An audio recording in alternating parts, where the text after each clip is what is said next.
A resurgent populist politics has galvanized public skepticism of the scientific community by portraying academics as a remote elite, distinct from the American populace. This delineation leverages our innate tribal instincts to breed distrust of expertise, providing fertile ground for bad actors to sow seeds of doubt about what we know to be true of the world. Naturally, an army of professional scientists have stood up to this rhetoric, amplifying their voices on social media and assembling political action committees, such as 314 Action, to help fight the onslaught against truth. But too often, scientists and science advocates fail to connect with their audiences. And with social divisions exacerbated since the election of Donald Trump, efforts to reach the lay public have only grown more difficult. So how can we have meaningful conversations about science during a postmodern age in which both populist left and right insist that expertise is suspect and truth is relative?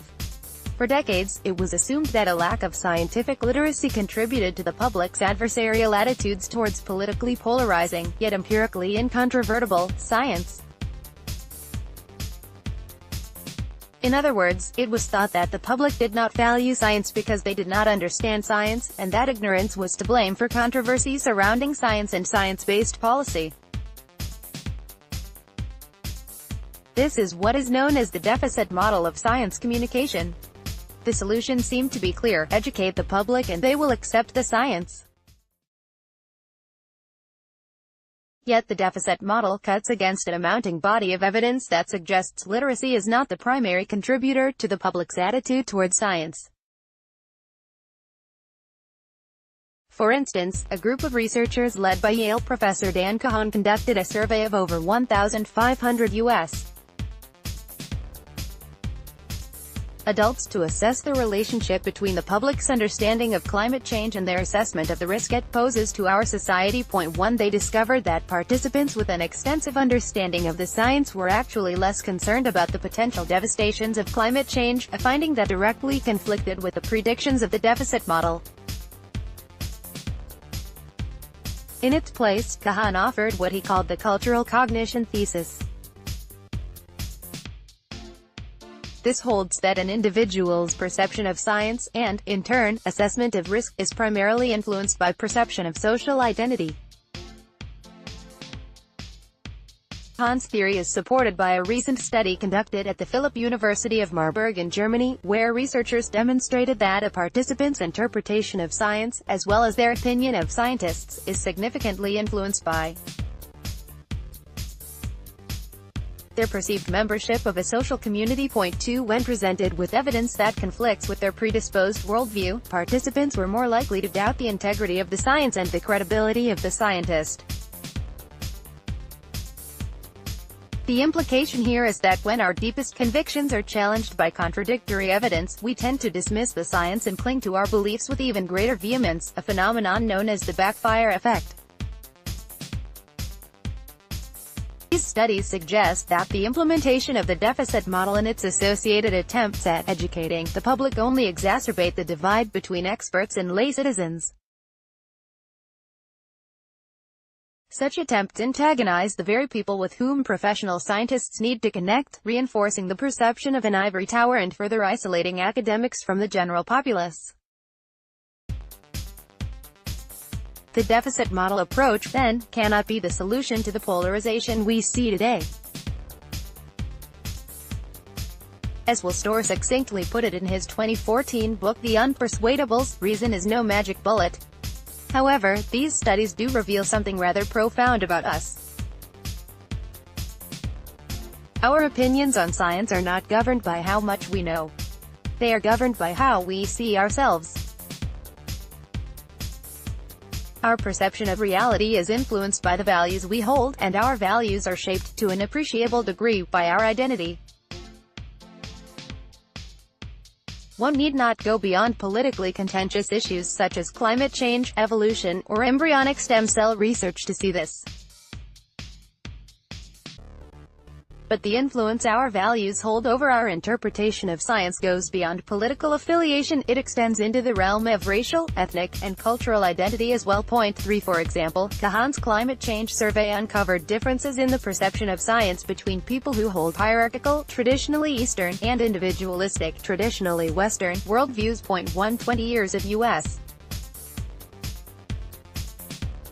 survey data has also shown a burgeoning racial and ethnic gap on opinions regarding climate change, now almost comparable in size to the ideological divide. Point 4. This should not come as a surprise to us.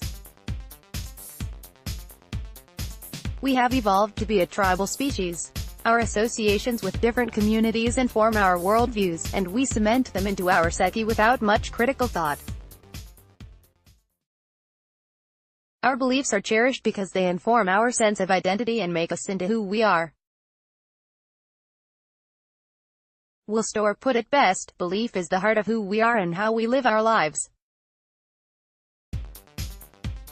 And yet it is not what we think it is, not a product of intelligence or education or logic. There are invisible forces at play here. These forces frequently overpower our critical faculties and pull our intuitions from one conviction to the next. On its face, this seems like a hopeless message for scientists eager to galvanize the public on issues that require immediate action such as climate change. But, as strong as our innate biases are, there are bugs in our evolutionary programming that we can exploit to counteract them.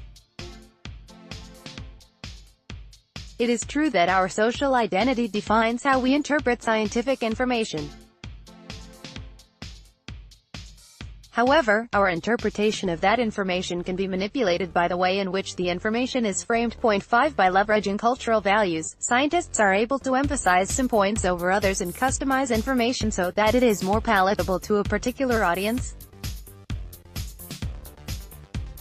The science is clear. We are more receptive to information we can relate to. Point 6. It follows, then, that in order to effectively communicate science in our modern, socially compartmentalized society, scientists must tailor their messages to meet the concerns, priorities, and values of those they wish to reach. By reframing the science to meet the needs of the general public, communicators are able to transcend our faulty evolutionary design, tribalism, belief, our affinity for emotionally laden thinking, by leveraging their influence over our information processing, much like a Trojan horse that allows facts to clear the mental barriers we erect against uncomfortable truths. I call this the adaptive model of science communication. A few recent examples illustrate the method's utility and success. Point 7. In an effort to connect with evangelicals about the importance of environmental conservation, the entomologist and author E. O. Wilson argued in his book The Creation that, as the species granted dominion over this world by God, we have a moral duty to act as responsible stewards of the environment. Using this moral framework drive, Wilson was able to reach a new audience by carefully linking the urgency of ecological preservation to the values enshrined in the Bible. In a similar attempt to reach the religious community, the National Academies and the Institute of Medicine framed their joint report on the teaching of evolution in science classrooms by moving away from the antagonistic science versus religion narrative, and suggesting that science and religious faith can be reconciled. By highlighting religious scientists, such as NIH Director Dr. Francis Collins, or religious figures who accept evolutionary science, such as the Archbishop of Canterbury Justin Welby, religious communities could be persuaded that they do not have to choose between empirical evidence and their religious identity. This is a controversial idea, but a useful tool nonetheless. Framing can be utilized to ease the tensions in the debate over genetic engineering as well. Research has shown that emphasizing the market competitiveness and economic benefits of genetically modified food can help dispel doubts on the right, while underscoring their resilience to climate change can help alleviate concerns on the left. Arguably, one of the greater benefits of the adaptive model is the potential for dialogue. Communication becomes possible in its truest sense. The insufficiency of the deficit model lay in its one-way transmission of information, or what American University professor Matthew Nisbet called top-down persuasion campaign. 7. The two-way adaptive model allows the scientist and the layperson to engage in a conversation, and exchange ideas and values in an effort to reach a mutual understanding of and solution to some of society's most challenging problems. It is not the job of the scientist to sell the public on science. Instead, by engaging the public in an open way, scientists can learn about what motivates people to act. In turn, the public can learn how to act from those who understand the problem best. Although our social and cultural identity shapes the way in which we view the world, it does not shape science. Truth is not relative. There will come a time when some communities will be confronted with empirical evidence that demands a revision of their worldview. But the benefit of the adaptive model is that scientists, by relating to the community the importance of the science to their local issues and concerns, can gently guide them to these provocative truths while still maintaining fidelity to the relevant facts. The ultimate success of this technique does, however, lean on one very important aspect of the relationship between scientist and layperson: trust. Trust is the linchpin that facilitates the smooth operation of the adaptive model. The process of relating to a community about their priorities and concerns cannot occur when the public views scientists as strangers to their community. Scientists must make it a priority in their conversations to dissolve the illusion of the ivory tower and remind their audiences that they are members of their community too. We are not a set of intellectual elites with priorities categorically opposed to the rest of populace. We are people. We care for our friends, cherish our families, and love our partners just as everyone else does. We all share a common goal: to solve the challenges of today to ensure the well-being of our species tomorrow. And it is these commonalities that will help to mend the tears in our social fabric. Ryan Glabke is a graduate student at Old Dominion University in Norfolk, Virginia. His research investigates the ocean's role in regulating both past and future climate change. You can contact him at arglau001@odu.edu or follow him on Twitter at Aknajer for references. Wenkahan, Dan M. et al.